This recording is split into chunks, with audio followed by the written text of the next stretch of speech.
Saudara-saudari di dalam Tuhan Yesus Kristus yang saya kasihi, selamat malam.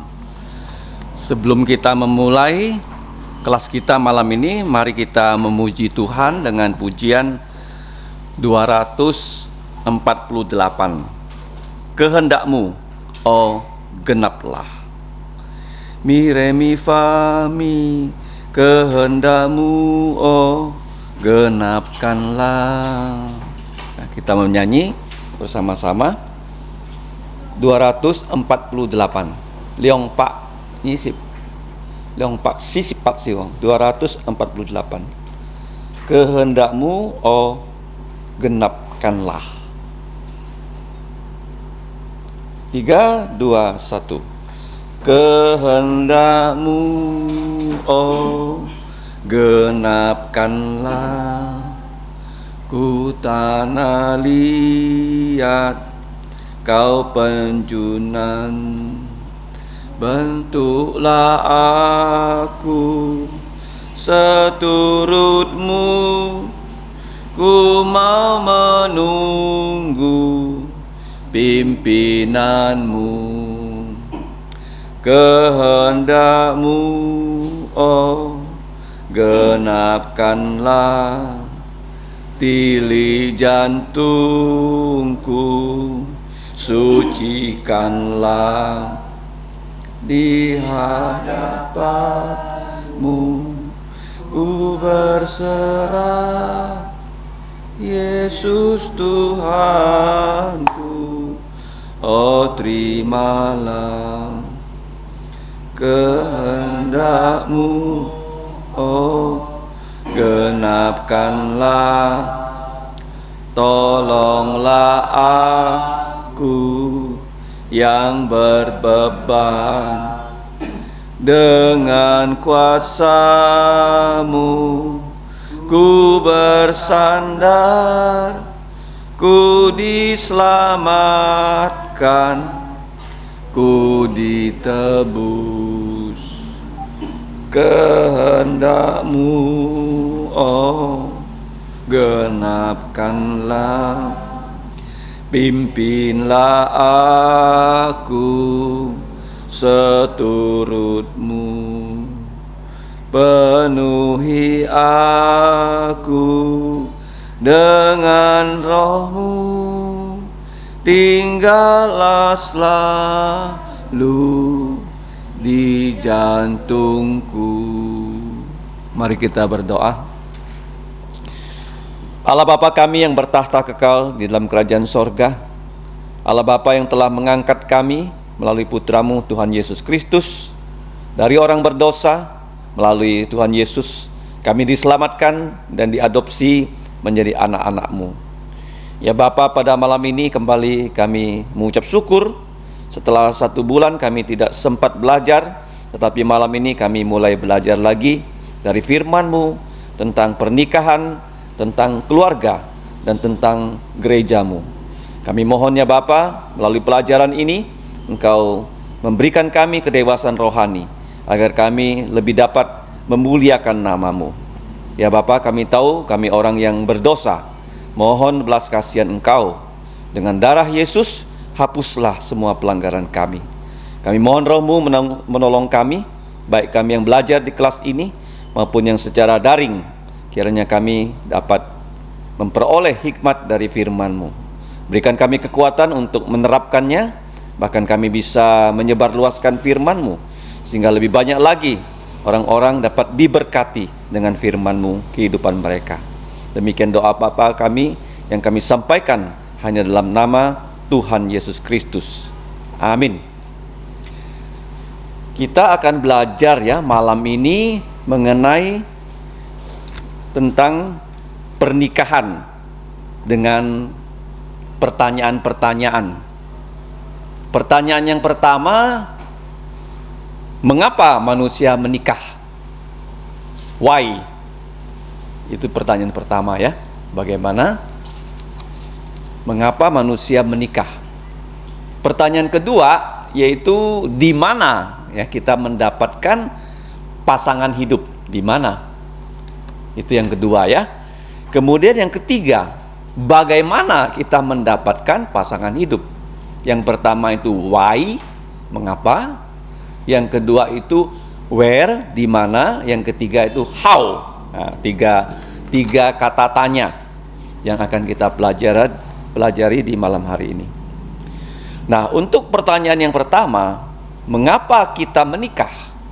Sebab manusia diciptakan oleh Allah laki-laki, kemudian dia menciptakan wanita. Jadi mengapa? Karena sudah dirancang ya oleh Sang Pencipta. Dirancang oleh Sang Pencipta. Direncanakan oleh Sang Pencipta. Direncanakan oleh Allah Pencipta kita supaya manusia laki-laki meninggalkan ayah ibunya dan bersatu dengan istrinya.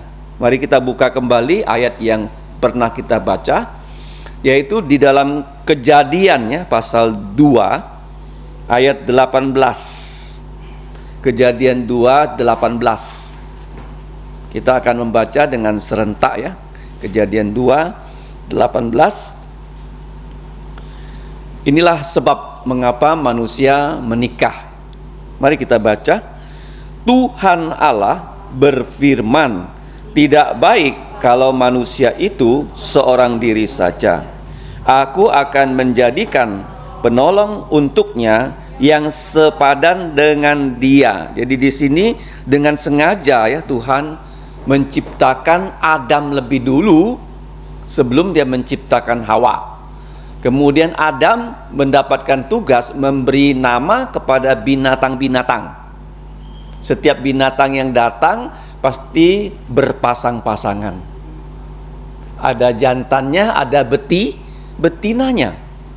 Paham? Dan Adam menghadapi situasi seperti itu, tentu dia merasa dirinya belum lengkap.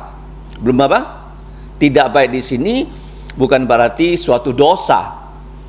Karena Allah berbuat baik kepada manusia secara progresif. Secara apa? Progresif. Tahu nggak progresif? Berkembang. Paham ya? Dia nggak langsung berikan kita semua kebaikan kepada kita, tapi bertahap. Secara apa? Bertahap. Seperti Alkitab ini kan, mula-mula diberi 5 buku. Kitab Kejadian, Keluaran, Imamat, Bilangan, Ulangan, ya kan? Terus berlanjut sampai selesai Perjanjian Lama 39 buku. Kemudian dilanjut ya di zamannya para rasul 27 buku Perjanjian Baru. Jadi bertahap. Paham ya? Kalau kita percaya Yesus, berkat itu datang bertahap. Tidak pernah tidak ada berkat. Selalu ya ditambah-tambahkan. Ingat ya? Nah, jadi ayat yang pertama yang kita baca itu merupakan sebab mengapa manusia menikah. Karena sudah dirancang oleh Allah sendiri.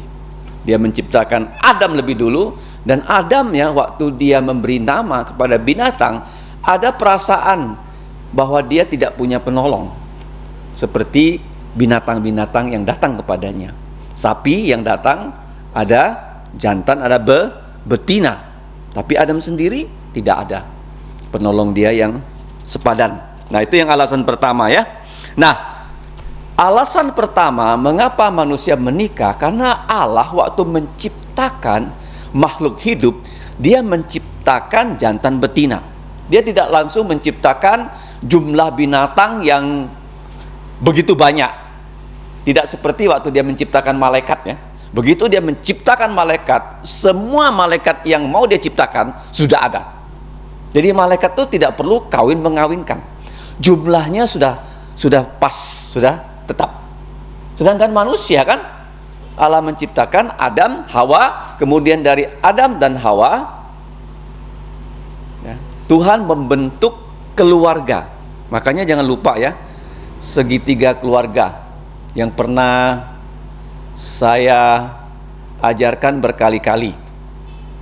Sekarang saya mau tes kepada saudara Michael.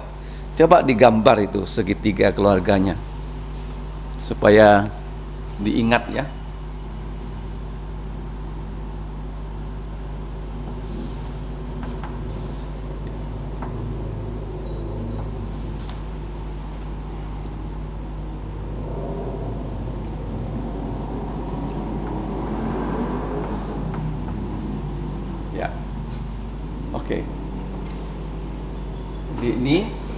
semakin. Oke. Jadi A itu Allah ya. Saya tulis. Ini pria, ya ini wanita atau istri. Nah, terus di sini ada anak-anaknya.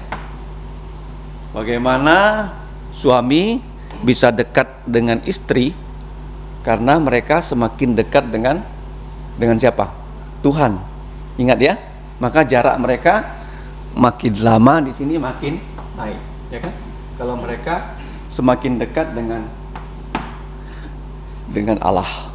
Paham ya? Ini segitiga keluarga. Itu yang pertama. Jadi pria dan wanita membentuk keluarga, mereka tidak punya bapak mertua, ibu mertua kan? Jadi yang mengawinkan mereka kan Allah sendiri. Jadi Allah membentuk keluarga. Itu jawaban yang pertama. Mengapa manusia menikah? Yang berikutnya, mengapa manusia menikah? Manusia menikah supaya lahir keturunan. Ini jelas ya. Karena ada orang yang pendapatnya itu sesat. Kalau menikah nggak mau punya anak, tidak mau repot. Bahkan kalau punya anak satu, kalau menurut matematika anak satu kan rugi kan, penduduknya berkurang ya kan. Kalau dua penduduknya imbang. Nah, minimal 3 kan, ada pertambahan penduduk. Paham? Ada orang menikah nggak mau punya anak kan? Paham? Di negara-negara maju itu nggak boleh ya. Nah, karena kalau kita lihat di Eropa yang terjadi, orang yang beragama Muslim anaknya banyak, orang Kristen anaknya sedikit, sehingga sekarang di Eropa populasi Muslim bisa melebihi orang Kristen. Jadi nggak perlu mereka berbuat sesuatu yang lain. Akhirnya nanti kan negara demokrasi kan, satu orang satu suara, pasti nanti mereka jadi pemimpin. Mengerti ya? Jadi kita harus tahu ya masalah ini. Kenapa orang tidak berani punya banyak anak? Takut ekonomi ya, takut apa? Takut nggak mampu menyekolahkan anak. Nggak boleh ya. Nggak boleh kalau menikah anak hanya direncanakan satu. Kita punya anak berapa itu Tuhan yang tentukan, bukan kita yang tentukan loh. Termasuk kepada siapa kita menikah itu bukan kita yang tentukan, Tuhan. Paham ya? Jadi anaknya berapa itu Tuhan yang tentukan. Ya kalau memang ada gangguan kesehatan nggak punya anak bisa saja.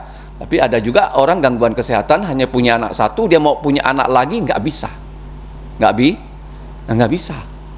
Ya, karena mau punya anak satu pun dia harus operasi kista dan sebagainya, wanitanya baru bisa punya anak. Tapi kalau normal, ya masih dalam usia bersalin dengan normal itu, ya anak menurut saya minimal 3 ya, supaya anaknya nggak kesepian. Kalau anak tunggal dia nggak punya saudara kan, kalau dia besar kan kasihan juga. Paham ya? Nah, kita lihat di sini yang pertama Tuhan yang sudah merancang, yang kedua itu untuk melahirkan keturunan. Nah, keturunan yang dilahirkan itu untuk apa? Jawabannya hanya satu. Kalau bisa keturunan yang dilahirkan itu bisa menjadi hamba Tuhan. Itu idealnya. Menjadi apa? Hamba Tuhan. Kenapa hamba Tuhan? Karena dengan adanya hamba Tuhan laki-laki dan wanita, khususnya laki-laki, mereka itu bisa diutus ke tempat tertentu untuk merintis gereja, ya kan? Nah, kalau kita lihat di muka bumi ini ya banyak orang mau merintis bisnis kan, betul nggak? Tapi kenapa ya kita nggak mau merintis gereja? Padahal Yesus mengatakan kan, aku akan mendirikan gerejaku. Coba baca dalam Injil Matius 16 ya. Memang ya menjadi hamba Tuhan itu suatu panggilan. Ya, tapi kita juga harus ya punya inisiatif ataupun ambisi ya, supaya di antara keluarga kita ada yang melayani Tuhan secara full time. Injil Matius 16 ayat 18, 16-18. Kita baca. Dan aku pun berkata kepadamu, engkau adalah Petrus, dan di atas batu karang ini aku akan mendirikan gerejaku, dan alam maut tidak akan menguasainya. Jadi gereja itu tidak akan dikuasai oleh alam maut. Artinya begini loh, gereja itu manusia yang percaya Yesus, bukan gedung ya, paham ya? Nah, gereja itu orang yang percaya Yesus. Kalau orang sudah percaya Yesus, setan itu nggak bisa berbuat sesuatu kepada kita kalau Tuhan tidak izinkan. Dia nggak bisa mencobai kita loh kalau Tuhan nggak izinkan. Mengerti nggak? Kita dijaga, dilindungi. Seperti Ayub ya, kalau setan tidak diizinkan untuk mencobai Ayub, dia nggak bisa berbuat apa-apa kepada Ayub. Mengerti? Jadi penting sekali ya, mendirikan gereja. Alam maut tidak, di sini katakan, berkuasa atas gereja. Itu artinya begini, setan nggak bisa lagi ya menguasai orang yang sudah percaya Yesus. Dia paling-paling bisa menggoda. Bisa apa?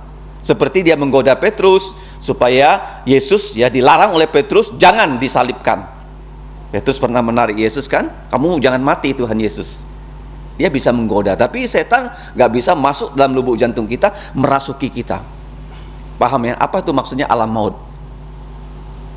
Yang berkuasa atas alam maut itu kan setan. Dia tak bisa lagi berkuasa atas orang yang sudah percaya Yesus.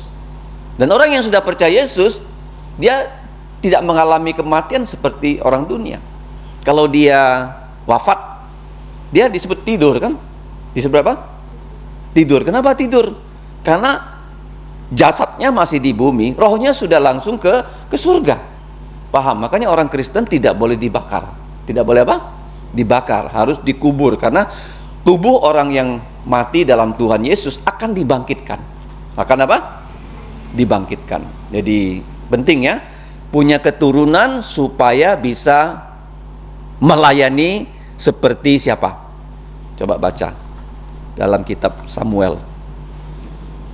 Namanya Samuel. Namanya siapa? Nah, ingat ya, Samuel itu sengaja mamaknya dibikin mandul sehingga bapaknya Samuel itu mengambil istri muda. Begitu dia punya istri muda, istri mudanya itu wah subur sekali, begitu banyak anak pinak. Begitu banyak anak pinak, apa yang terjadi? Dalam kitab Samuel pasal 1, Hana, nama mama Samuel, ikut dengan suaminya. Setiap tahun mereka harus ke tabernakel ya untuk bertemu ya dengan Tuhan, dan masing-masing harus memberikan persembahan. Jadi porsi persembahan yang diberikan kepada istri mudanya yang bernama Penina itu lebih banyak karena dia punya anak. Ayat 1. Ada seorang laki-laki dari Ramataim Zovim, dari pegunungan Efraim, namanya Elkana, putra dari Yeroham, putra dari Elihu, putra dari Tohu ben Suf, seorang Efraim. Orang ini mempunyai dua istri, yang seorang bernama Hana dan yang lain yang bernama Penina. Penina mempunyai anak tetapi Hana tidak. Ya kan? Kenapa Tuhan sengaja menutup rahimnya Hana? Supaya waktu Hana sampai di Silo dia berdoa dan dia minta anak kepada Tuhan. Dan Imam besar Eli melihat wanita ini komat-komit kan, tidak ada keluar suaranya, tapi mulutnya kelihatan bagaimana, bergerak-gerak. Dia pikir ini Hana ini sedang mabuk. Sedang apa? Mabuk ya. Ya, jadi dia berkata kepada Hana, kenapa engkau mabuk? Dan Hana bilang dia bukan mabuk, dia sedang susah. Sedang apa? Susah. Dan dia berdoa minta seorang anak laki-laki, dan dia mengatakan kalau anak laki-laki ini Tuhan berikan pada dia, maka anak ini akan diserahkan sebagai nazar. Tahu nggak nazar? Nazar itu dia tidak boleh potong rambut seperti Samson. Samuel tuh rambutnya tidak pernah dipotong karena nazar. Anak apa? Nazar. Kemudian dia tidak boleh minum anggur, tidak boleh makan buah anggur. Itu nazar. Tidak boleh menyentuh mayat dan sebagainya. Hingga dia menjadi imam menggantikan Eli. Jadi kenapa perlu punya keturunan? Supaya keturunan kita dapat melayani Tuhan. Seperti siapa? Samuel. Ya, jadi kalau ada keluarga kita mau menjadi hamba Tuhan itu paling baik. Paling apa? Paling baik. Yang kedua, ya, kalau anak kita tidak menjadi hamba Tuhan yang full time, ya, karena itu adalah panggilan, mereka harus menjadi orang Kristen yang lahir baru. Yang apa? Lahir baru. Yang sungguh-sungguh percaya Yesus. Makanya dalam teologi covenant, ya, teologi apa?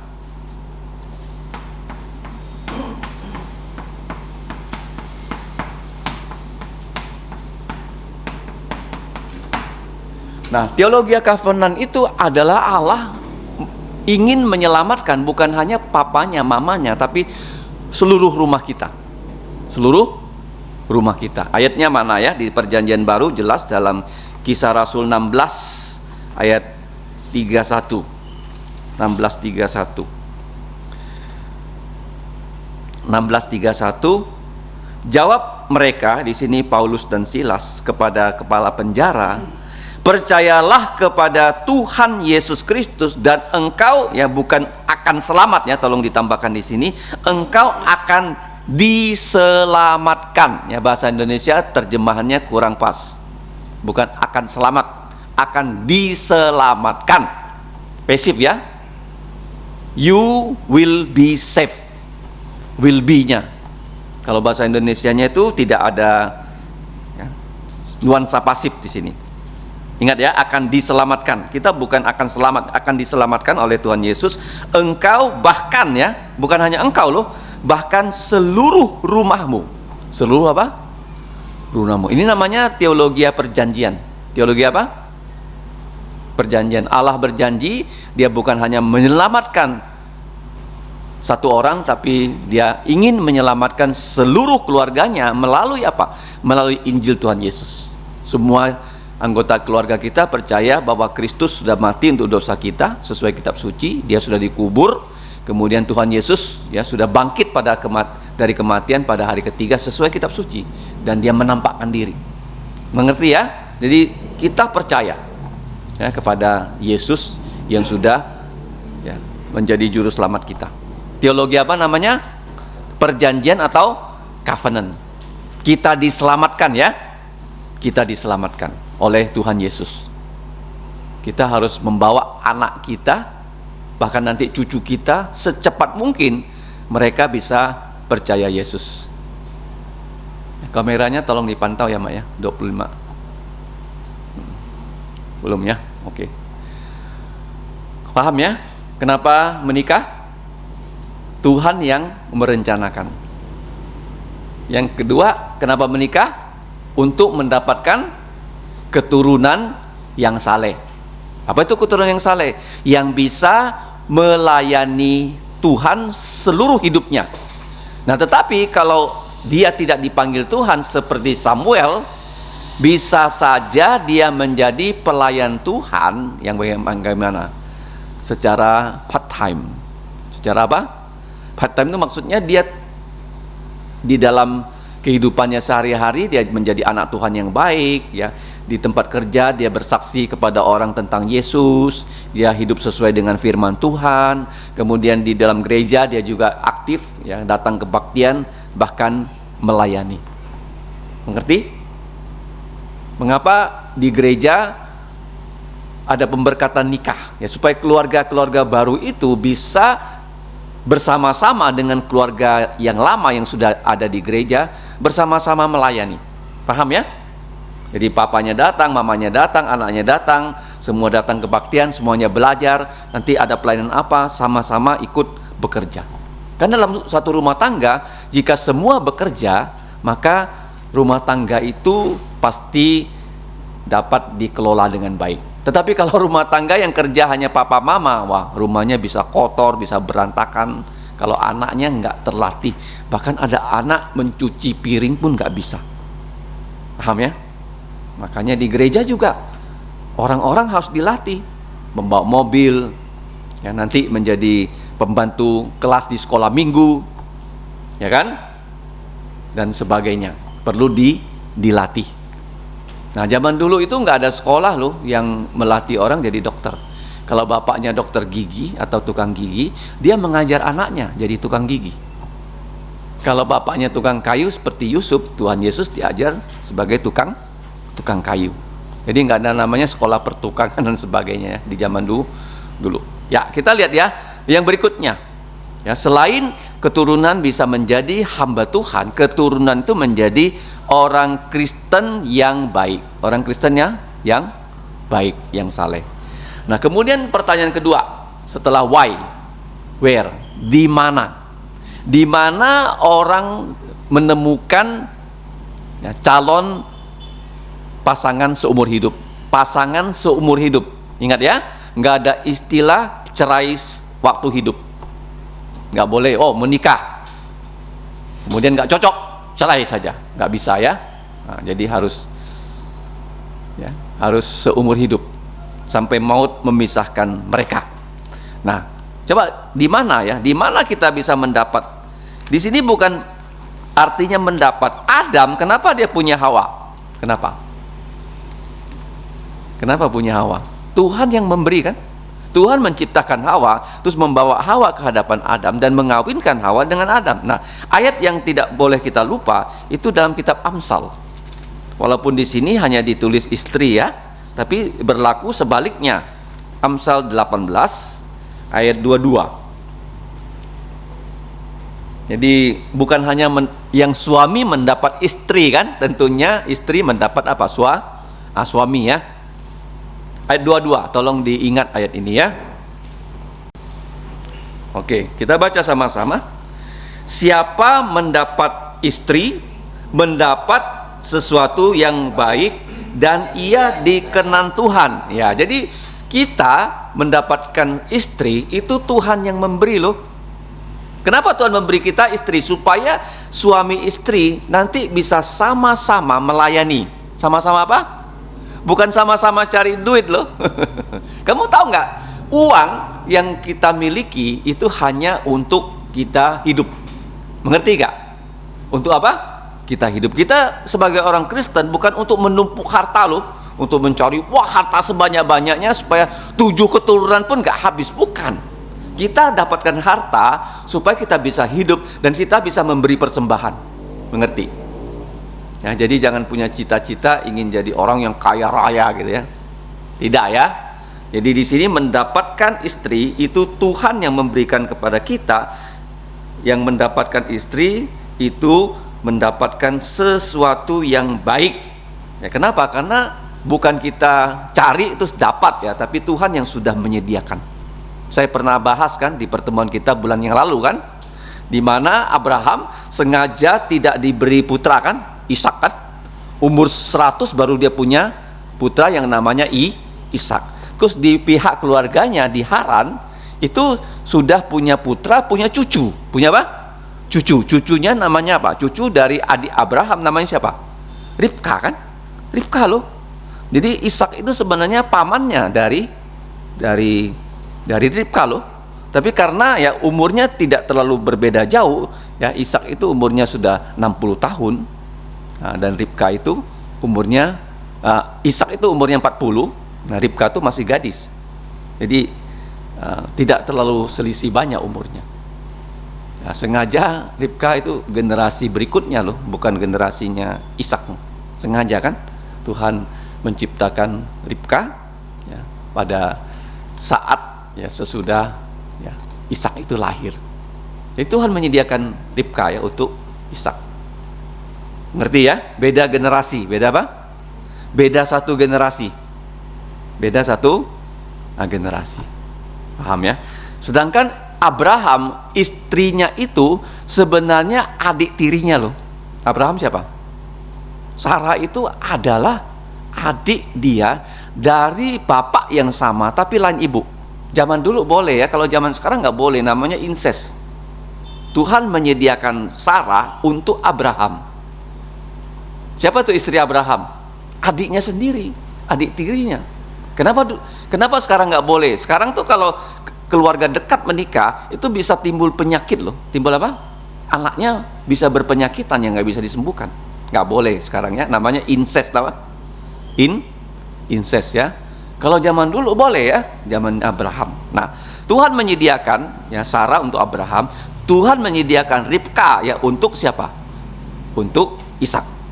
Nah, sekarang kita lihat ya,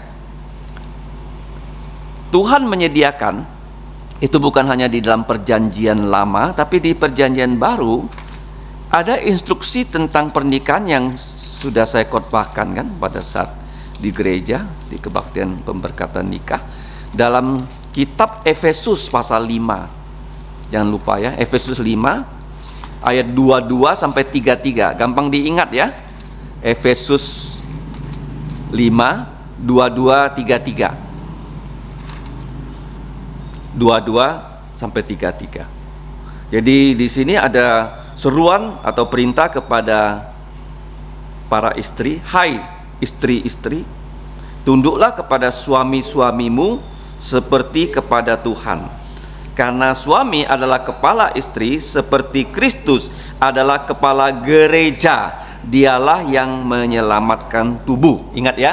Jadi Kristus itu mempelai laki-laki, gereja mempelai wanita. Jadi suami sebagai kepala dari keluarga, istri ya sebagai ibu rumah tangga yang taat kepada suami di dalam Tuhan. Jadi jelas ya. Nah, jadi penting sekali kita tahu bahwa mendapatkan istri dan suami harus di dalam gereja, sama-sama orang percaya. Nah, sebenarnya pelajaran kelas pernikahan ini bukan hanya untuk mereka yang mau nikah loh. Sebenarnya anak muda perlu belajar loh, walaupun mereka tidak tahu kepada siapa mereka menikah. Karena kalau mereka belajar, mereka ngerti. Paham nggak? Bagaimana mereka menikah, kepada siapa mereka menikah. Nah, coba lihat ya. Bahaya sekali kalau menikah dengan orang yang tidak percaya. Itu sudah Tuhan beri peringatan loh dalam kitab Ulangan pasal 7 ya. Ulangan pasal 7 ya. Jangan lupa ya, kalau ditanya pernikahan itu harus di mana ya, harus di dalam gereja. Ulangan pasal 7 ayat 4. Tolong digarisbawahi. Mulai dari ayat ketiga ya. Ayat 3. Ini ada larangan bahwa orang-orang Israel tidak boleh menikahi orang-orang Kanaan. Mari kita baca 3, 2, 1. Janganlah juga engkau mengawin dengan mereka. Anakmu perempuan janganlah kau berikan kepada anak laki-laki mereka, ataupun anak perempuan mereka jangan kau ambil bagi anakmu laki-laki, sebab mereka akan membuat anakmu laki-laki menyimpang dariku sehingga mereka beribadah kepada Allah lain, maka murka Tuhan akan bangkit terhadap kamu dan ia akan memusnahkan engkau dengan segera. Jadi jelas ya, kalau orang yang percaya Yesus harus menikah dengan orang yang percaya Yesus. Tidak boleh tidak. Ya, bahkan tidak boleh menikah dengan orang yang beragama Roma Katolik. Tidak boleh ya. Kenapa? Karena Roma Katolik kan berbeda imannya dengan kita. Paham? Ya, tidak sama. Mengerti ya? Makanya kalau ada orang dari gereja Roma Katolik, mereka mau pindah ke gereja Protestan, mereka harus belajar dulu dan dibaptis kembali. Kenapa? Karena baptisan gereja Roma Katolik itu baptisan yang bisa menyelamatkan. Baptisan yang bisa menyelamatkan. Orang bisa selamat karena dia dibaptis itu. Kalau kita enggak loh, baptisan sebagai tanda orang sudah percaya. Tanda kan? Tanda dari dalam kita lihat dia sudah percaya, dia dibaptis. Tapi kalau dia tidak sungguh-sungguh percaya, kita juga nggak bisa bilang semua orang yang sudah dibaptis itu betul-betul percaya. Tanda kan? Ada, bisa kan tanda palsu kan? Orang tidak menikah tapi dia pakai cincin nikah kan? Bisa kan? Kan orang bilang, oh sudah menikah. Kenapa? Oh ada cincin nikah, padahal dia belum menikah. Ini tanda. Ya, paham ya? Baptisan adalah tanda. ya, dari orang yang sudah percaya. Nah, ancaman Allah ini berlaku nggak kepada orang Israel dan orang percaya? Coba kamu baca dalam kitab Raja-Raja yang pertama, ayat yang pertama dari pasal 11. 1 Raja-Raja 11. Orang ini orang yang paling pandai di muka bumi. Dia tahu persis ya kalau jadi raja. Dalam Ulangan 17:17 ya. Ulangan berapa? Ya, Ulangan ya 17:17. Tidak boleh banyak tentara, tidak boleh banyak harta, tidak boleh banyak wanita. Tapi orang ini dia menikah dengan begitu banyak wanita. Dia mempunyai istri 700 dan punya selir 300. Totalnya 1000. Coba baca 1 Raja-Raja 11 ayat yang pertama dan kedua ketiga. 1, 2, 3. Adapun Raja Salomo mencintai banyak perempuan asing. Di samping anak Firaun, ia mencintai perempuan-perempuan Moab, Amon, Edom, Sidon, dan Het.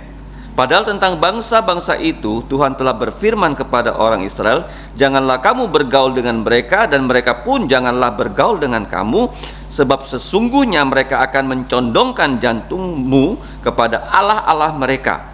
Jantung Salomo telah terpaut kepada mereka dengan cinta. Ia mempunyai 700 istri dari kaum bangsawan dan 300 gundik. Istri-istrinya itu menarik jantungnya menjauh dari Tuhan. Ya kan? Nah, kita merasa bingung ya, kenapa raja punya begitu banyak istri? Saya juga nggak paham ya, kenapa istri Salomo sampai 1000. Sampai saya diberi kesempatan Tuhan pergi ke Mesir pada tahun Tuhan 2004. Dan di Mesir itu, di Kairo, ada museum Mesir, museum Kairo. Nah, di situ begitu banyak patung loh. Ada 150.000 patung. Berapa patung? Mereka menyembah berhala, begitu banyak patung loh. 1000? Bukan, 150.000, sorry ya. 150.000 patung dalam museum itu. Ya. Dan ada patungnya Firaun. Patungnya Firaun tuh bukan berdiri kan? Kalau patung manusia begini kan? Nah, patung Firaun tuh baring. Kenapa baring? Mayat yang dimumikan. Mayat yang dimumikan. Makanya patung Firaun dia pakai sepatu begini, ya. Menurut pemandu wisata, kakinya Firaun itu ada sepatu. Sepatunya selalu ditulis ya, nama-nama musuh. Nama-nama apa? Nah, musuh. Coba kita buka ya ayat dari Mazmur 110. Seorang raja, nama-nama dari musuh para raja harus ditulis di sepatunya. Jadi kalau kamu benci orang, kamu tulis saja sepatumu. Misalnya orang itu kurang ajar apa, kamu tulis di situ. Kena injak-injak ya. Ya, enggak ya. Nah, Mazmur 110. Jadi dari kebudayaan kita bisa mengerti 110 ayat yang ke-1. Kita baca sama-sama ya. Mazmur Daud. Demikianlah firman Tuhan kepada Tuanku, duduklah di sebelah kananku sampai ku buat musuh-musuhmu menjadi tumpuan kakimu. Nah, jadi di kakinya Firaun ada nama dari musuh-musuhnya. Nah, kenapa duduk di sebelah kanan? Karena Yesus itu sudah duduk di sebelah kanan Allah waktu dia naik ke sorga. Orang Israel nggak ngerti ya, karena orang Israel tidak punya perjanjian baru. Duduk itu artinya pekerjaan Yesus di salib sudah selesai. Makanya sebelum dia mati, dia berkata sudah selesai. Artinya pekerjaan Yesus sudah diterima oleh Allah Bapa dan dia duduk di sisi kanan Allah. Jadi kalau ada orang Kristen mati, kamu jangan ya, oh orang itu sudah berpulang ke sisinya Allah. Kita nggak ada di sisi Allah loh. Yang ada di sisi Allah tuh Yesus ya. Mengerti? Kita tidak punya posisi sepenting itu. Jangan mengucap kalimat ya dengan mengcopy kalimatnya orang. Kalau orang itu ke sorga, paling kamu bisa bilang dia sudah ada di pangkuan Abraham. Oke, di mana? Nah, pangkuan Abraham. Nggak boleh sudah di sisinya Allah loh. Kalau saya di sisi Jokowi, senang nggak? Menteri saya kan, bener nggak Michael? Gubernur pun nggak berani di sisi dia, kalau dia nggak suruh. Menteri di sini, nah gubernurnya di belakang. Kalau Pak Jokowi bilang, maju, baru gubernur berani maju. Levelnya nggak selevel. Jangan kita copy sana copy sini ya, bawa ke Alkitab ya. Kalau Alkitab nggak bilang, jangan. Nah, itu yang pertama ya, bahwa Salomo ya, dia jadi raja, dia menikah dengan banyak wanita, dan wanita-wanita itu membuat ya lubuk jantungnya condong kepada berhala. Kenapa bisa begitu loh? Sebelumnya Salomo sudah pernah bertemu ya dengan Tuhan. Tuhan bisa ngomong sama dia dalam mimpi loh. Salomo, kamu mau minta apa? Minta apapun saya kasih. Terus Salomo minta hikmat. Dia nggak minta harta, nggak minta kuasa, dia minta hikmat. Dia menjadi orang yang paling pandai. Tetapi kamu lihat ya, karena dia kawin, di situ kawin politik ya, kawin dengan putrinya Firaun, itu kawin politik, sehingga orang-orang itu membawa dia tidak lagi menyembah kepada Allah, tapi menyembah berhala. Kenapa bisa? Coba kamu bayangkan ya, istrinya dari Mesir. Salomo, aku di Mesir menyembah berhala ini itu, tolong dirikan kuil di sini. Ya Salomo gimana? Bisa nggak? Bilang nggak sama istrinya? Kan nggak mungkin. Itu membuat Salomo jatuh dalam dosa. Tapi kita bersyukur loh, Salomo setelah dia tua, dia bertobat loh.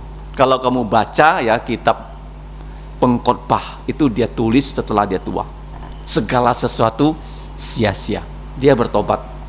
Makanya ada pertanyaan, Salomo itu masuk surga atau enggak ya, kalau dia sungguh-sungguh bertobat ya, kita percaya dia sungguh-sungguh bertobat, dia masuk surga. Jadi jelas di sini ya, bahwa menikah dengan orang yang percaya, tidak boleh menikah dengan orang yang tidak percaya. Ada orang mengatakan, no, saya mau menikah dengan orang tidak percaya supaya setelah menikah saya bisa bawa dia jadi percaya. Bisa enggak? Bisa? Alkitab bilang nggak bisa. Dia yang tarik kamu loh. Salomo aja yang pintar, ditarik istrinya loh, apalagi kita. Nah, ada satu ilustrasi seperti ini. Bisa nggak layang-layang tarik gajah? Kamu pasang layang-layang, terus kamu mau naikkan gajah dengan layang-layang, hah? Kuat nggak layang-layang ini menaikkan gajah? Nggak mungkin. Salomo saja nggak bisa ya.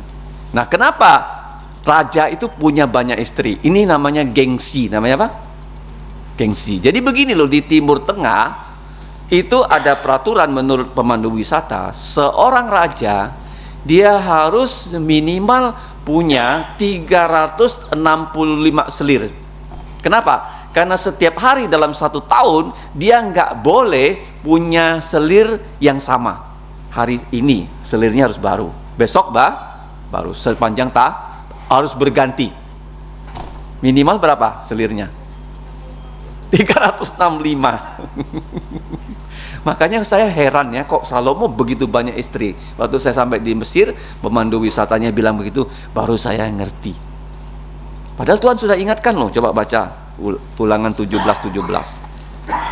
Raja dunia ya mau punya 1000 istri, nggak ada yang larang. Mana siapa berani larang raja? Kalau larang apa? Bisa dipenggal kepalanya kan? Nah, tapi dalam Alkitab sudah dilarang. Ulangan 17:17 ya kan, Tuhan sudah larang loh kepada Salomo, tapi dia langgar. 1, 2, 3. Juga raja ya, janganlah ia raja mempunyai banyak istri, supaya jantungnya jangan menyimpang. Emas dan perak pun janganlah ia kumpulkan terlalu banyak. Selanjutnya juga nggak boleh punya banyak tentara, sehingga dia sombong ya. Paham ya? Mengapa menikah harus dengan orang yang bagaimana? Percaya Yesus. Ayat yang terakhir, mengapa menikah dengan orang yang harus percaya Yesus? Tidak boleh tidak ya. Kita baca dalam 1 Korintus 7 ya, tentang laki-laki dan perempuan dan pernikahan. Ayat yang last 2 ya, bukan last one ya, last 2, 39. Di situ ada kata-kata yang perlu kita catat. 1 Korintus 7 ayat 39. 1, 2, 3. Istri terikat selama suaminya hidup. Kalau suaminya telah meninggal, ia bebas untuk kawin dengan siapa saja yang dikehendakinya, asal orang itu adalah seorang yang percaya. Garis bawahi ya, seorang yang percaya Tuhan Yesus. Ya, kalau bisa satu gereja, kalau nggak bisa ya memang gereja yang baik. Oke?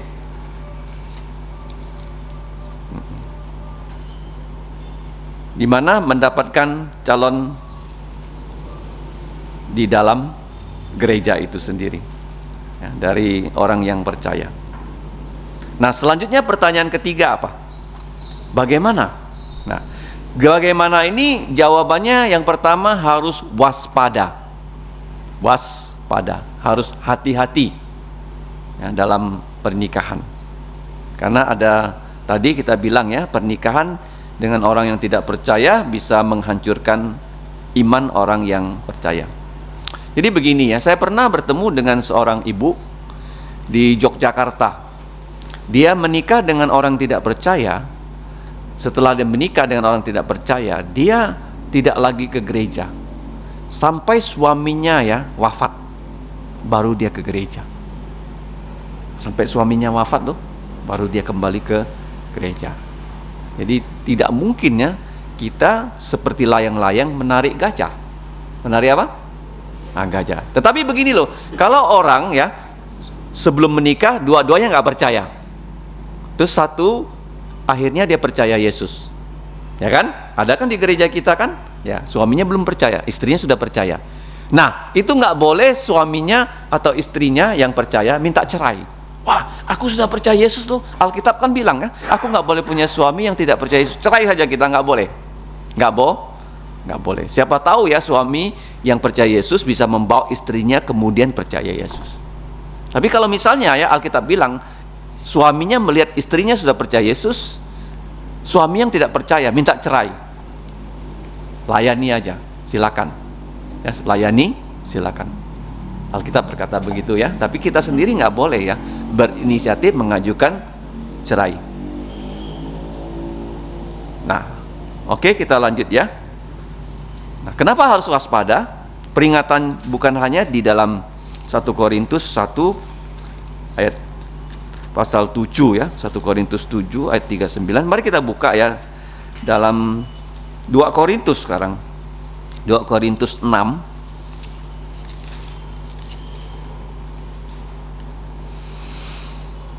Kita harus waspada ya. Kita harus punya suami atau istri yang sungguh-sungguh sudah percaya Tuhan Yesus. Kalau tidak, inilah bahayanya. 2 Korintus 6 ya, ayat 14 sampai 18.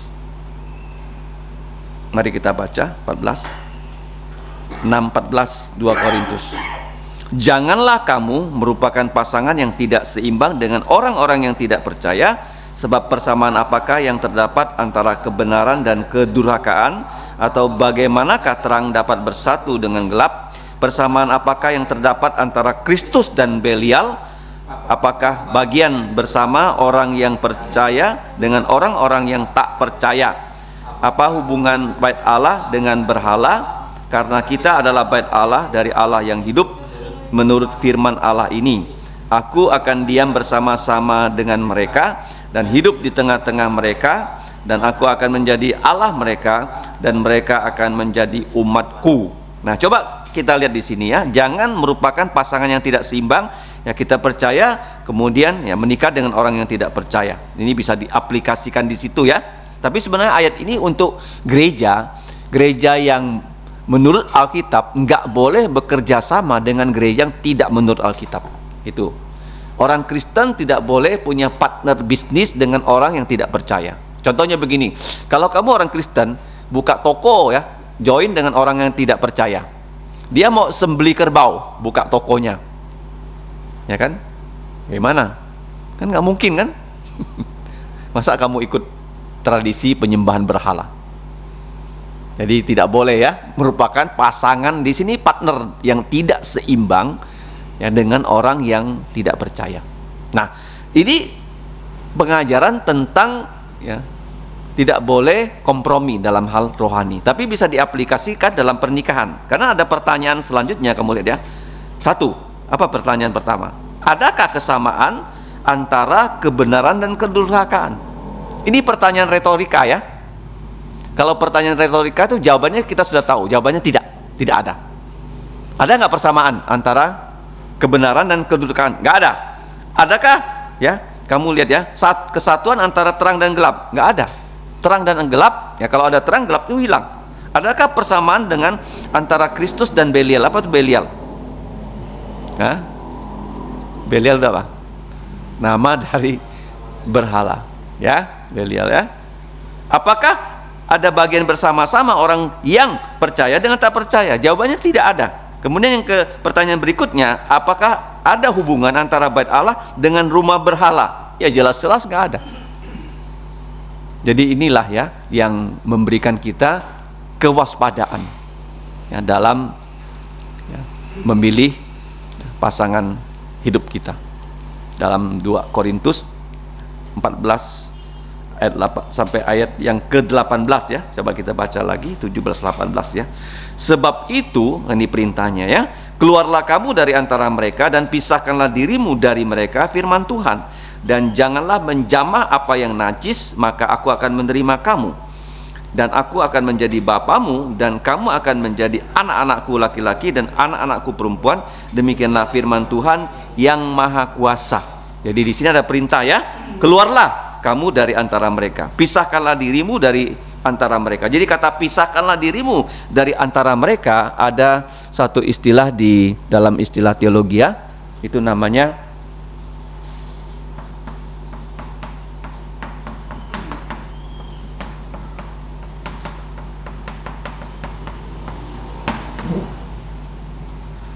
biblical separation. Apa itu biblical separation? Artinya gereja kita menurut kitab suci nggak boleh bekerja sama dengan gereja yang tidak menurut kitab suci.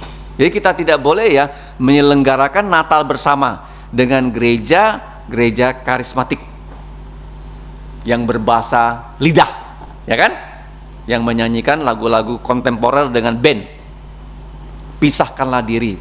Kalau mereka mau kebaktian dengan cara mereka, ya itu urusan mereka. Tapi kita nggak boleh. Oh, kamu bilang ini kan sama-sama Kristen, sama-sama merayakan Natal, nggak boleh. Mengerti ya? Karena kebaktian itu adalah untuk Tuhan loh, bukan untuk manusia. Mengerti ya?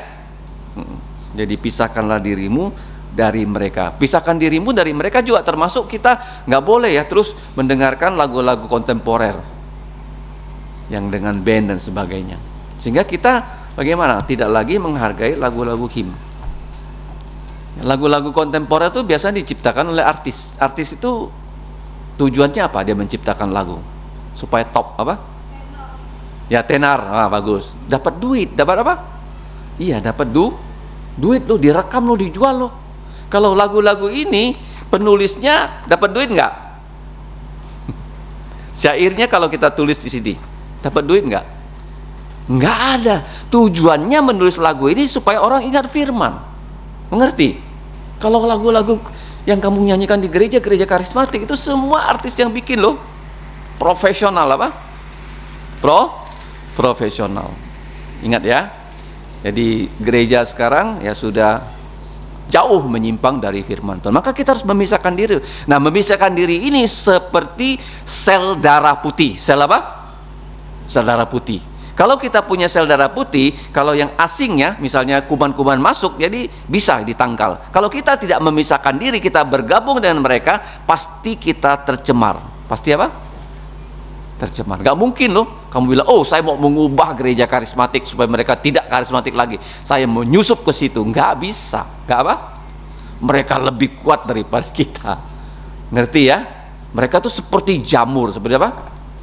Jamur. Orang dunia pun sekarang tahu loh, karismatik itu ujung-ujungnya duit. Ujung-ujungnya apa? Nah, yang terakhir tuh coba kamu lihat di YouTube ya, ada seorang profesor marketing yang bernama Renald Kasali. Dia bilang sekarang hamba-hamba Tuhan suka apa? Flexing. Suka apa? Flexing loh. Apa tuh flexing? Nunjukkan dia kaya. Di Jakarta itu gembala-gembala sidang gereja-gereja besar, mobilnya itu Mercy. Mobilnya apa? Kemarin saya baru ketemu Gilbert loh. Saya panggil dia Gilbert aja. Gilbert. Mercy lu, Mercy terbaru. Berapa harganya? 3M apa? 3M. Dari mana duitnya 3M? Dari persembahan. Ada nggak kamu lihat Tuhan Yesus naik Mercy? Keledai pun tidak punya dia. Tapi sekarang pendeta-pendeta gimana? Matre apa? Orang dunia bisa bilang lo pendeta matre lo. Makanya kita memisahkan diri, ya. Jadi kita mau melayani Tuhan sesuai dengan firman Tuhan, ya. Walaupun kita juga nggak sempurna, ya, tapi kita, ya, kalau ada koreksi dari Tuhan kita bisa berubah. Oke, jelas ya. Hati-hati, waspada. Kalau tidak waspada, kita bisa terjebak. Seperti tadi saya mengatakan, ada seorang ibu, dia menikah dengan orang tidak percaya sampai suaminya wafat, baru dia bisa kembali berkebaktian. Oke, bagaimana? Sudah dipertanyakan, harus hati-hati. Yang kedua, bagaimana kita mendapatkan pasangan hidup? Dengan doa. Dengan apa? Doa. Kenapa doa? Nah, doa itu bisa saja orang yang bersangkutan berdoa atau orang tuanya berdoa. Atau apa? Orang tuanya contohnya siapa? Orang lain berdoa, dia dapat jodoh. Ishak. Nah, ayat yang penting sudah kita baca 1 bulan yang lalu, Kejadian 24. Ya. Bahasa Inggrisnya sangat menarik untuk kita hafalkan, ya. Kejadian 24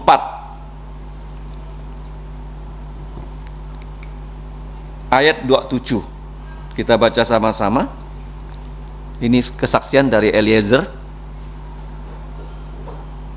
Ini bukan on the way, ya. In the way, ya.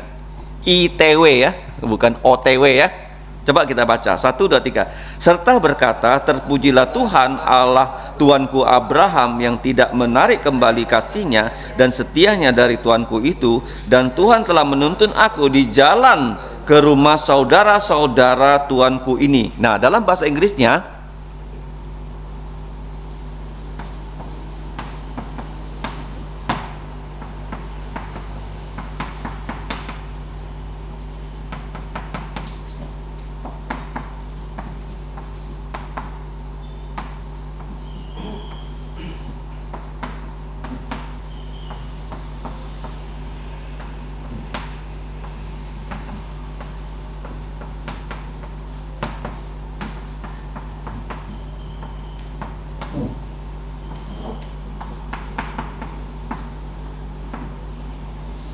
ITW. Apa ITW?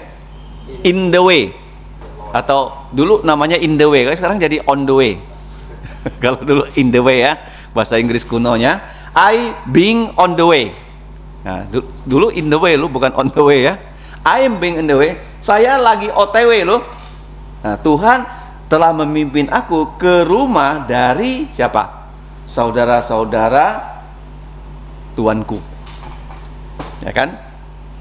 Ini ayat adalah kerjasama dengan kehendak Tuhan. Dia berdoa dulu kan. Kalau, ya, wanita itu adalah pasangan dari Ishak, tolong Tuhan, ya, Engkau gerakkan lubuk jantungnya. Bukan hanya dia kasih minum kepadaku, tapi onta juga dia kasih minum. Tapi waktu dia minta sama Ribka minta minum sama kamu, dia hanya minta apa? Minum. Jadi dia minta minum kan wajar, ya, orang minta minum kan. Tapi dalam lubuk jantungnya dia punya satu rencana lain. Nah, kalau Tuhan mau jadikan Ribka ini sebagai istri dari Ishak, dia akan bukan kasih saya minum, nah, dia akan kasih onta-onta minum. Kamu tahu dia bawa berapa onta? Masih ingat Kak? Shelin, berapa onta yang dia bawa? Berapa? Ayo, berapa onta? 10. Kenapa dia bawa onta?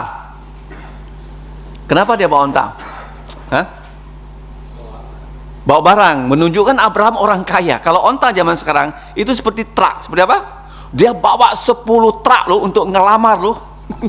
Supaya keluarga Abraham yang ada di Haran yakin kalau menikah dengan putra dari majikannya ini nggak akan apa? Mati kelaparan. Dia bawa 10 onta.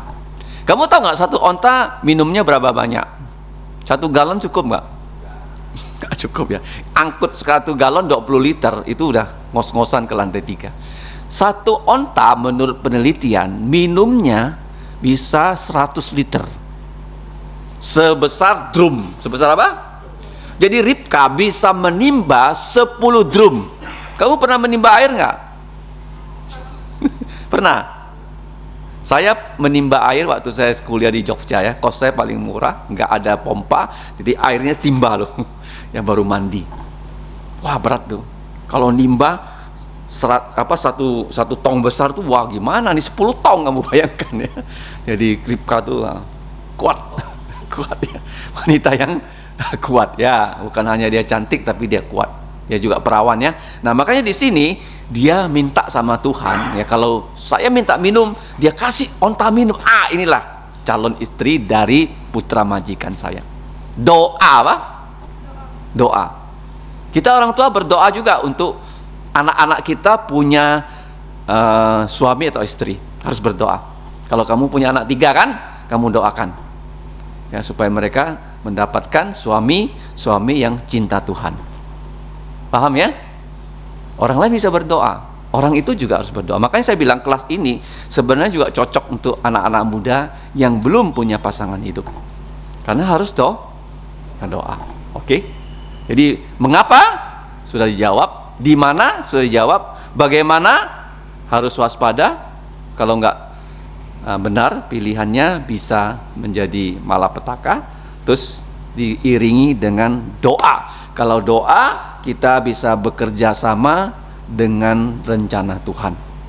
Nah, berikutnya ada 3 hal ya. Yang pertama, zaman sekarang memang tidak lazim, tapi alkitabiah, yaitu dijodohkan. Dia apa? Boleh nggak zaman sekarang dijodohkan? Boleh nggak? Siapa yang menjodohkan? Orang tua kan? Orang tua. Nah, di mana ini ayatnya mengatakan perjodohan di zaman modern pun masih boleh ya, untuk anak orang Kristen dengan anak orang Kristen. Coba kita baca Amsal 1 ya, ayat 8 dan 9.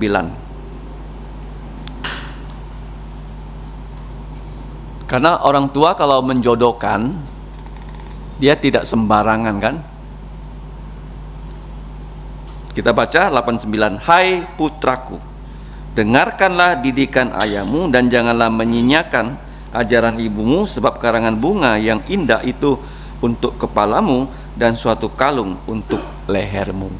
Jadi misalnya ada anak laki-laki dari keluarga Kristen dan anak perempuan dari keluarga Kristen, orang tua mereka merasa bisa menjodohkan, dan kedua mereka yang dijodohkan mau. Nggak boleh paksa ya, mau. Kalau dijodohkan nggak mau gimana? Ya nggak bisa juga ya. Mau kan? Siapa tahu udah dijodohkan langsung terasa cocok. Ya kan? Boleh kan? Boleh nggak? Boleh ya.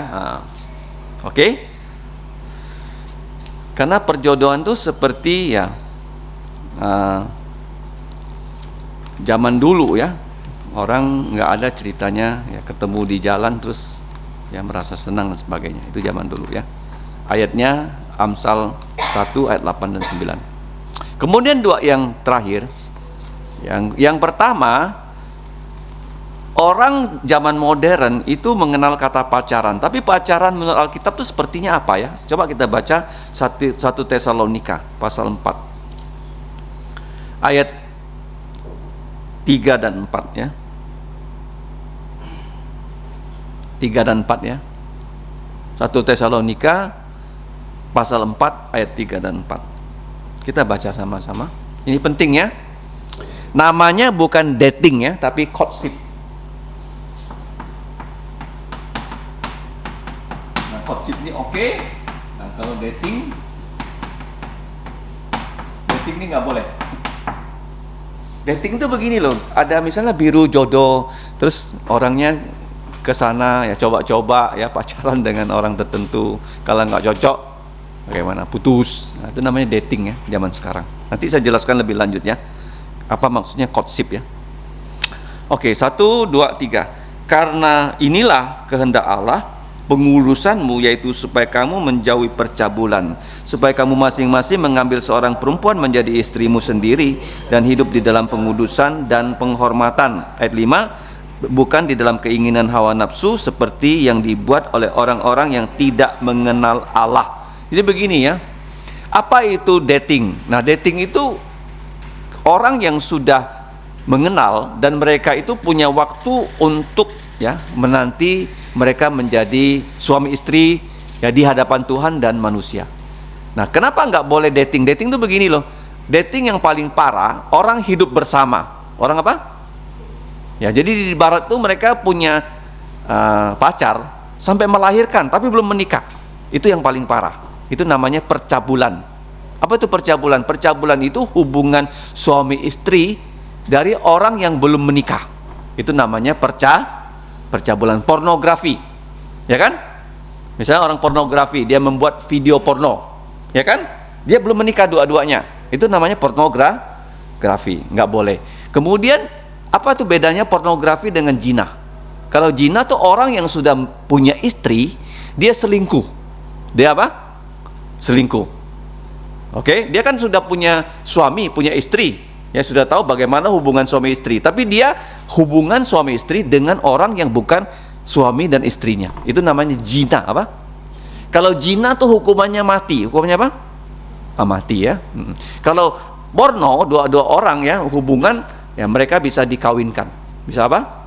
Dikawinkan. Ya, di dalam Alkitab. Jadi begini ya, orang Kristen memang mereka mengenal satu dengan yang lain, tapi tidak boleh seperti orang dunia. Apa itu orang dunia? Orang dunia itu misalnya mereka sudah ketemu, ya, sudah tahu mau menikah, peluk-pelukan. Wah, itu konslet tuh, bisa apa? Bisa apa? Cium-ciuman. Nggak boleh. Apa? Bisa konslet. Tahu nggak konslet? Kecelakaan. Ya, jadi nggak boleh. Harus membatasi diri. Apa?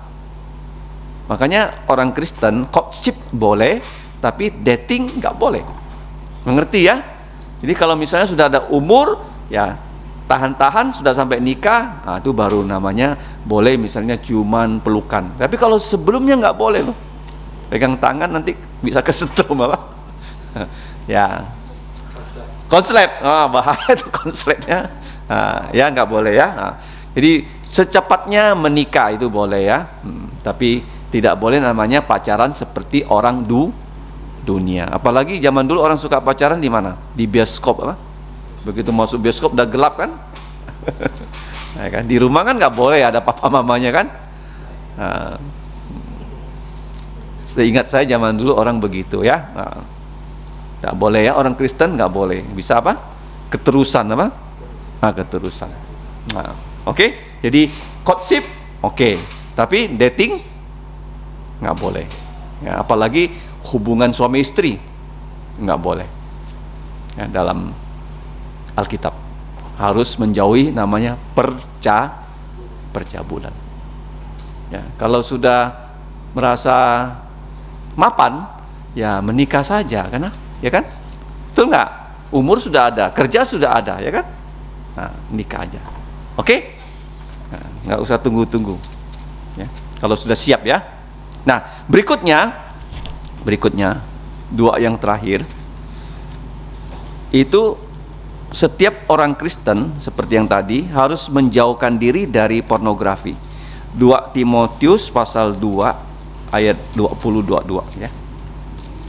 2 Timotius pasal 2 ayat 20, 21, 22. Kita baca sama-sama. Bagian terakhir ini ada 2 ayat ya.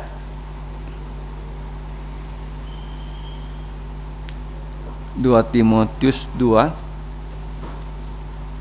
khususnya ayat yang ke-22 ya, 2:22. Satu ayat saja. Ini nasihat dari Rasul Paulus kepada Timotius, seorang gembala sidang yang masih muda ya. Mari kita baca sama-sama. 1, 2, 3. Sebab itu jauhilah nafsu orang muda, kejarlah keadilan, kesetiaan, kasih, dan damai bersama-sama dengan mereka yang berseru kepada Tuhan dengan jantung yang murni. Jadi dengan nurani yang murni. Jadi jauhilah nafsu orang muda. Ya, orang muda ini yang nafsunya yang besar kan. Kalau orang tua kan enggak. Oke? Jadi harus dijauhi. Nah, penjauhan tuh seperti apa? Ya kalau courtship ya nggak boleh apa tadi kan, pelukan, ciuman dan sebagainya. Jelas ya. Nah, kemudian yang terakhir pernikahan itu untuk mencegah supaya jangan terjadi perjinahan. Jangan terjadi apa? Perjinahan dan percabulan. Dalam 1 Tesalonika 4 ayat 4. Tadi 2 ayat 22, sekarang 1 Tesalonika 4 ayat 4. Gampang ingat ya. Tadi 2 ayat 2, 2 Timotius, sekarang 1 Tesalonika 4 ayat 4. Mari kita baca sama-sama ya. 1, 2, 3. Supaya kamu masing-masing mengambil seorang perempuan menjadi istrimu sendiri dan hidup di dalam pengudusan dan penghormatan. Jadi begini ya, seks itu bisa kudus, bisa terhormat kalau di dalam pernikahan. Seks itu bisa tidak kudus, tidak hormat kalau di luar pernikahan. Paham ya? Nah, kalau kita lihat ya, seks yang di dalam pernikahan itu kekudusan dan kehormatan itu terlihat ya waktu Ishak ya. Ishak itu dia mengaku Ribka sebagai keluarganya. Akhirnya ya, raja itu hendak ya mengambil Ribka sebagai istri. Ya karena saudara kan. Jadi dia tidak ngaku Ribka itu istrinya. Seperti Abraham juga begitu ya. Waktu dia ke Mesir, dia mengaku Sarah sebagai saudaranya juga, bukan istrinya. Dia takut dia dibunuh. Nah, jadi waktu Ishak mengaku Ribka sebagai ya saudaranya, apa yang terjadi? Jadi raja itu melihat ya Ishak itu sedang seperti pacaran ya, namanya dalam bahasa Inggris itu spotting dengan Ribka. Bahasa KJV-nya sporting ya, lagi apa? Suami istri gitu ya, tapi kelihatan. Nah, jadi dalam Alkitab ya, hubungan seksual itu kudus kalau dalam pernikahan.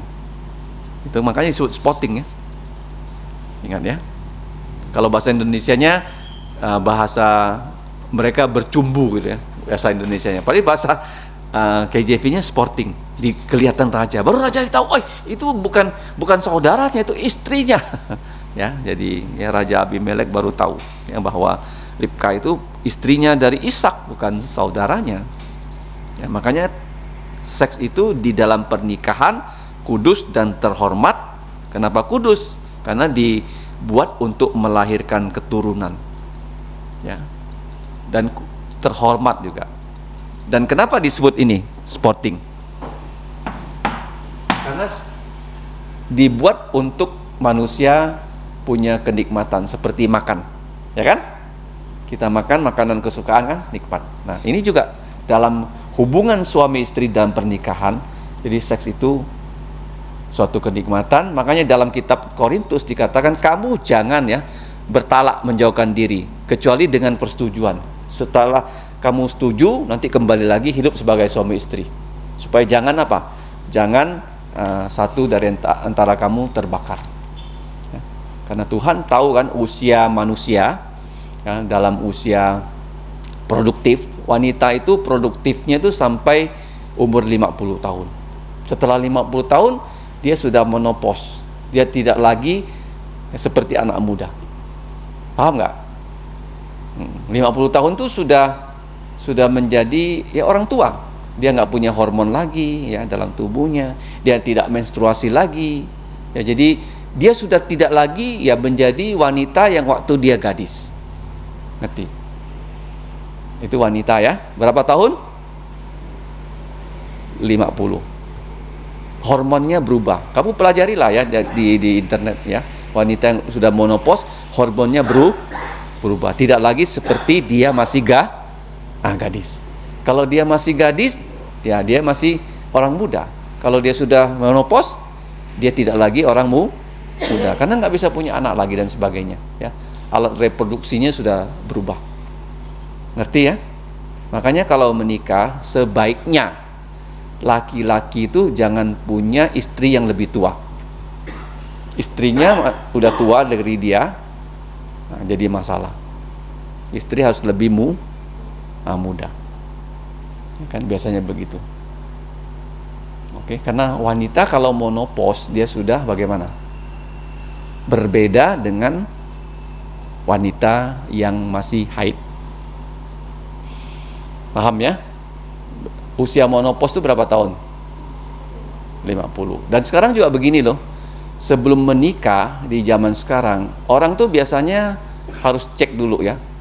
Kesehatan, nah, mereka itu ada nggak penyakit menular atau apa yang membahayakan keturunan. Ada orang menikah ya, mereka punya gen nggak cocok, hingga anaknya lahir, kemudian anaknya kena penyakit darah dan mati loh, dua-duanya. Bisa seperti itu. Jadi pernikahan itu memang suatu hal yang ya sekarang selain ya kita perlu belajar secara ya spiritual, juga secara apa saintifik ya, medis dan sebagainya. Oke, kita hari ini sudah belajar yang pertama, mengapa manusia menikah? Jawabannya sudah direncanakan Allah. Yang pertama. Yang kedua, supaya lahir keturunan, dan keturunannya untuk apa? Ya, melayani dan percaya Yesus. Kalau zaman dulu ya, orang menikah punya anak supaya anaknya bisa jaga toko. Jadi apa? Jadi kan dulu susah cari pegawai kan? Nah, banyak anak ya, jadi banyak pegawai gitu, yang gratis, enggak ya? Kemudian yang kedua, pertanyaannya di mana kita mendapatkan? Di mana? Di dalam gereja. Oke. Terus bagaimana caranya? Waspada dan doa ya. Jadi kalau kalian nanti ya sudah punya anak, kalian berdoa ya untuk siapa yang akan jadi suami istri dari anak-anak kamu. Nah, kemudian kita lihat ya dalam pernikahan ya, boleh nggak pacaran dating? Nggak boleh ya, nanti konslet ya, courtship boleh ya, kita harus menjauhi percabulan. Kemudian kita harus menjadikan pernikahan itu kudus dan terhormat, dan ini ya maksudnya suami istri. Jadi seks itu suatu ciptaan Tuhan loh. Seks itu bukan dosa, bukan apa? Kalau suami istri yang sah. Yang apa? Sah. Nah, suami istri yang sah. Paham ya? Ayatnya mana? Waktu Ribka dia spot dengan suaminya namanya Ishak. Ya, kalau bahasa Indonesia disebut bercumbu. Oke? Kalau tidak ada pertanyaan, kita doa dulu, nanti baru doa bersama-sama. Bapa, kami datang mengucap syukur malam ini kami bisa belajar dari firman-Mu. Kiranya Roh-Mu menolong kami untuk memahaminya, bahkan kami dapat mengaplikasikan dalam kehidupan kami sehari-hari. Jadikanlah pernikahan dari anak-anak-Mu pernikahan yang kudus dan terhormat, supaya melalui mereka Engkau memberikan generasi berikutnya yang dapat memuliakan nama-Mu. Ampuni dosa kami Bapa, dengarkan doa kami dalam nama Tuhan Yesus. Amin. Oke. Kita sekarang